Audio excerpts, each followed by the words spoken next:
This is a podcast my team has wanted me to record for a while because it covers a question we get so often from our clients.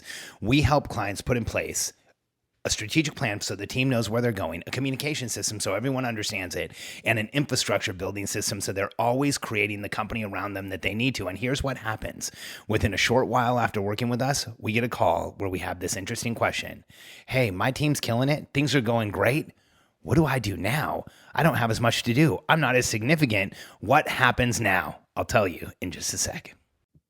I'm Alex Sharfin, and this is the Momentum Podcast, made for empire builders, game changers, trailblazers, shot takers, record breakers, world makers, and creators of all kinds. Those among us who can't turn it off and don't know why anyone would want to. We challenge complacency, destroy apathy, and we are obsessed with creating momentum so we can roll over bureaucracy and make our greatest contribution. Sure, we pay attention to their rules, but only so that we can bend them, break them, then rewrite them around our own will. We don't accept our destiny, we define it. We don't understand defeat because you only lose if you stop, and we don't know how. While the rest of the world strives for average and clings desperately to the status quo, we are the minority, the few, who are willing to hallucinate there could be a better future. And instead of just daydreaming of what could be, we endure the vulnerability and exposure it takes to make it real. We are the evolutionary hunters, clearly the most important people in the world, because entrepreneurs are the only source of consistent, positive human evolution, and we always will be. I think I waited for so long to record this podcast because when I share with people at events or in discussions or when I'm sitting down with someone, that one of the most common issues we have with our clients is that we help them get things organized, get a strategic plan in place, get the team to understand what's going on. We significantly reduce noise. And one of the most common, in fact, it's probably the most common issue we have with our clients is that they very quickly step into a place where things are easier and better for them, and they no longer feel overwhelmed. And as a result, they start feeling less significant and literally wonder what they should do. This is one of the biggest issues we deal with. In fact, it's kind of interesting because I'm dealing with a little bit of it myself. Every one of us as entrepreneurs does. You know, in the last 2 years, Katie and I have taken a company from really me, Katie, and one other person. To now we have a team of about 15.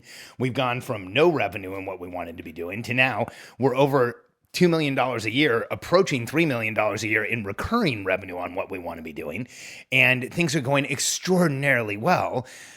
And in the last few weeks, I've had the question like, hey, wait, what should I be focused on? What should I be doing? And it rattles you and it makes you feel less significant. And it does take away a little bit of momentum. So not only do our clients feel this, but I've actually had the experience in just the last few weeks of going through the same thing.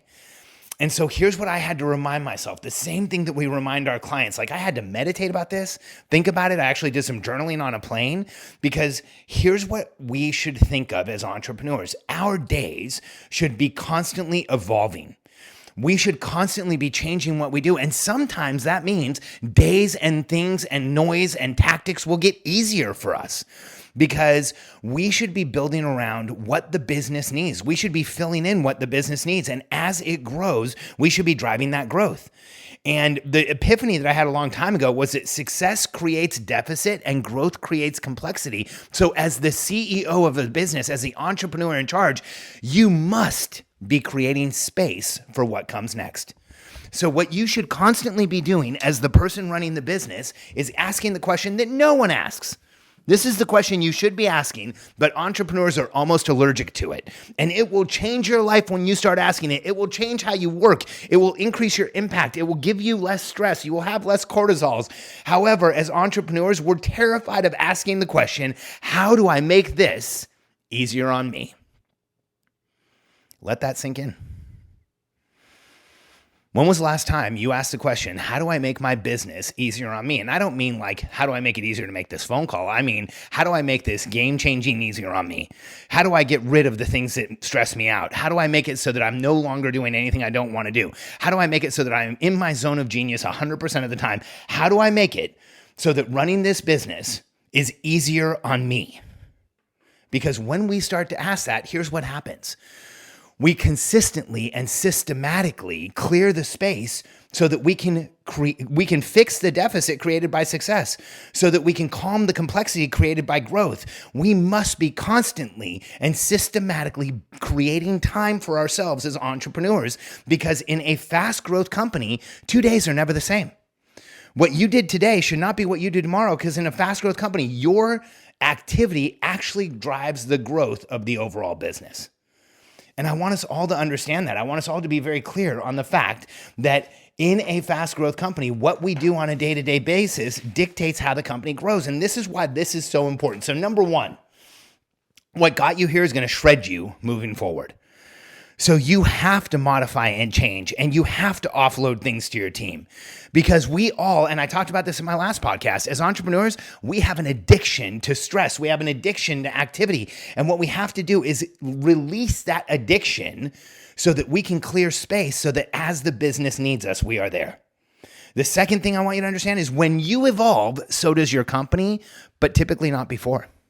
I'll say it again. When you evolve, so does your company, but typically not before, because you are going to create the company that you are capable of creating today. When you start opening space for yourself, when you start taking care of yourself, when you start creating time so that you can think, when you get yourself out of overwhelm, that's when your business is truly going to change. It's truly going to explode, because you will start evolving. And here's what's interesting. If you constantly ask the question, how do I make this easier on myself? You will constantly fill in with who should do the things you should no longer be doing. So you will, through your evolution and discarding, offloading, getting rid of the things that you do not want to do, making this easier on yourself, that in and of itself will drive the growth of your business. And the last thing I want you to remember about your business is you are the most important person in the business, period. So the more we make this easier on you, the more we create an infrastructure and a team around you so that the business grows. And when you feel that relief, when you feel that lack of certainty, that lack of need, that lack of urgency, you have to hardwire that to you as a CEO are doing the right things. While it may feel precarious, it's actually proof that you are succeeding as a CEO, and you should continue to do exactly what you're doing. So here's what I want you to know.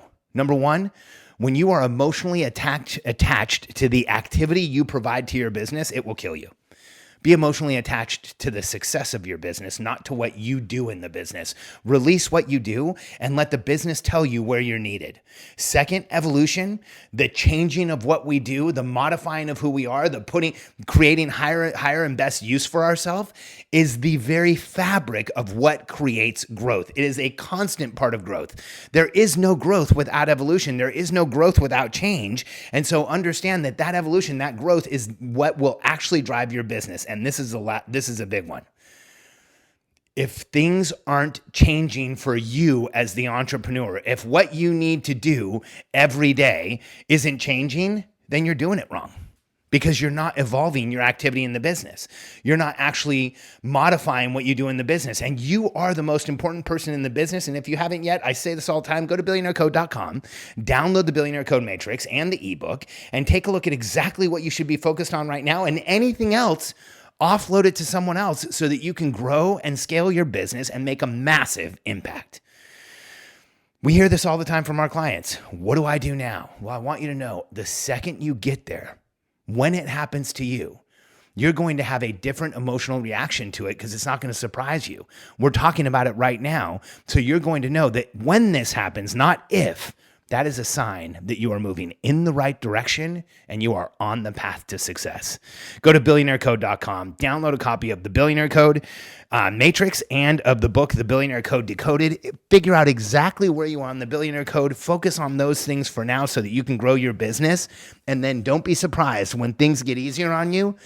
And then start to ask the question, how do I actually make this easier on myself?